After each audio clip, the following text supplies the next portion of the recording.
Hola, soy Gypsy y te voy a explicar este vídeo de Autoescuela Super Express.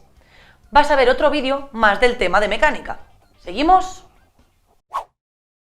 Tu coche tiene luces, una batería y hasta un cargador de la batería. Todo esto forma parte del sistema eléctrico. Vamos a empezar por la batería. Se ocupa de dar la energía necesaria para arrancar el motor y también alimenta el equipo eléctrico del vehículo cuando la energía que genera el alternador no es suficiente. Tranquilo, que esto del alternador te lo explicaré con más detalle cuando veamos el circuito de arranque y el circuito de carga. La capacidad de la batería debe ser acorde con el equipo eléctrico del automóvil. Está claro que la batería de este coche de la foto tiene que ser muy potente. Ahora te voy a hablar del mantenimiento de la batería. Una batería no deja de ser una pila, así que los cables que la conectan al circuito tienen que estar bien conectados.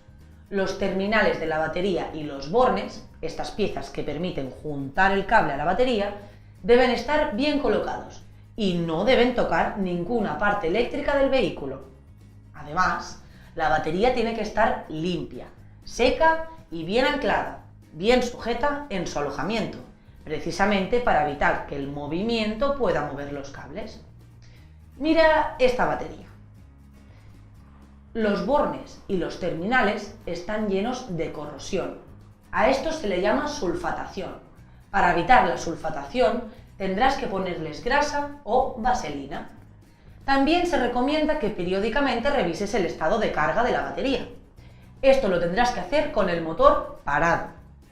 Por suerte, la mayoría de baterías de hoy no requieren más mantenimiento que los cuidados que acabamos de ver. Pero hay algunas baterías que necesitan que las riegues. No, así no. Se les llama baterías con mantenimiento. Estas baterías tienen dentro unas placas que tienen que estar cubiertas de un líquido que se llama electrolito. Como este líquido se va gastando con el tiempo, tienes que ir reponiendo y añadiendo agua destilada de modo que el nivel de electrolito esté por encima de las placas, pero sin pasarte de una marca de referencia superior que tiene la propia batería. Anda, que se me va a quedar el móvil sin batería. Un segundito, que lo pongo a cargar.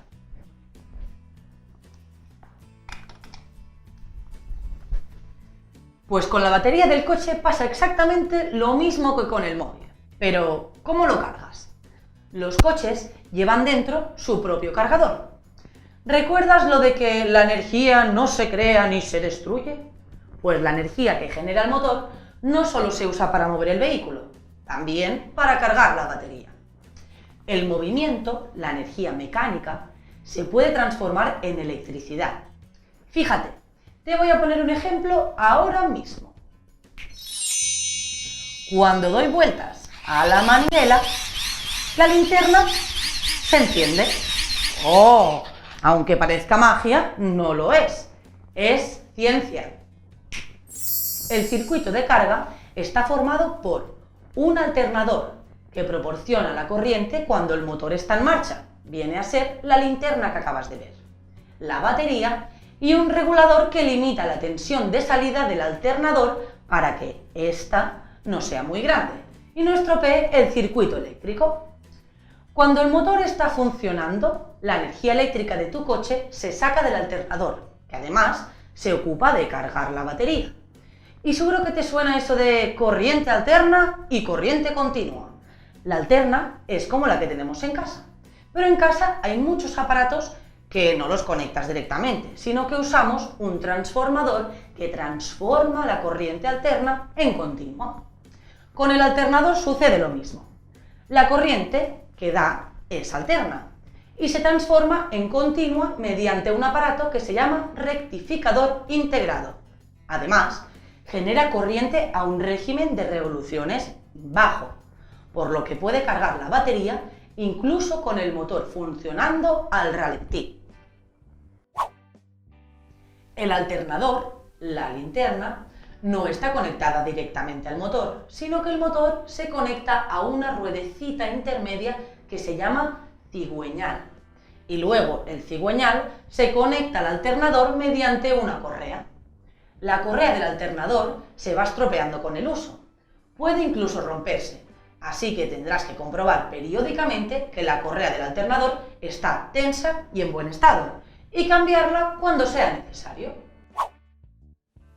Las luces, la radio, necesitan la energía eléctrica que sale de la batería.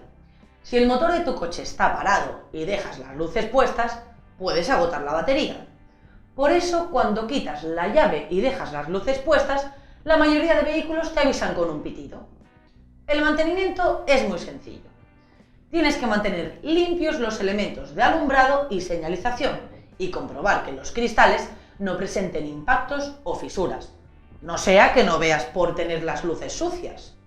Si fuera necesario, tendrías que cambiar los cristales de los faros, porque a veces se estropean y se vuelven menos transparentes. También tienes que comprobar cada cierto tiempo que todas las luces funcionan bien y hacer un reglaje de los faros, ajustar su altura para que no deslumbren. Y que no te pase como a un amigo mío, que estaba revisando las luces con otro. ¡Oye! ¿Funciona la luz marcha atrás? ¡Sí, funciona! ¿La antiniebla trasera? ¡Sí, funciona! ¿El intermitente? ¿Ahora funciona, ahora no funciona? ¿Ahora funciona, ahora no funciona? Vale, prometo no hacer más chistes como este. Antiguamente, los coches se arrancaban con una manivela. Así conseguían que el motor empezase a girar. Por suerte, ahora ya no hace falta. Los coches tienen un pequeño motor llamado motor de arranque, que precisamente hace esto, conseguir que el motor empiece a dar vueltas. Este motor de arranque se alimenta de la batería y se pone en marcha al arrancar, cuando le das a la llave de contacto. Vamos a ver las averías más habituales del circuito de arranque. Si el motor de arranque no gira y los faros no se encienden, ¿por qué crees que puede ser? Puede que la batería esté descargada, o bien que no le llegue la corriente de la batería. Esto puede ser porque las conexiones estén flojas, sucias o corroídas. Si el motor de arranque no gira y las luces alumbran pero muy poquito, puede deberse a que la batería tenga poca carga o a que las conexiones estén mal. También podría pasar que el motor de arranque estuviese defectuoso. Y si el motor de arranque no gira, pero las luces dan buena luz, entonces está claro que no es un problema de batería. El problema puede estar en un motor de arranque defectuoso, o que las propias conexiones del motor de arranque hacia la batería estén flojas, sueltas o sucias, y por eso no le llegue bien la corriente. ¡Ey! ¡Que te estás convirtiendo en todo un experto en mecánica! El circuito de encendido es solo para motores de explosión, los de gasolina. Forma parte del sistema eléctrico porque es el que se encarga de hacer saltar la chispa eléctrica, que provoca la explosión de la mezcla de aire y gasolina. La pieza que hace saltar esa chispa se llama bujía. Es algo parecido a esos mecheros eléctricos que se usan para encender el gas. Esta chispa debe producirse en el momento oportuno para que el motor funcione bien. Precisamente, esta es una de las cosas que se revisan cuando se hace la puesta a punto de un motor de gasolina. Y con esto hemos terminado este vídeo del tema de mecánica. Ahora, lo mejor es que hagas el test que te hemos preparado, antes de pasar al siguiente vídeo. ¡Ánimo y sácatela, la teórica!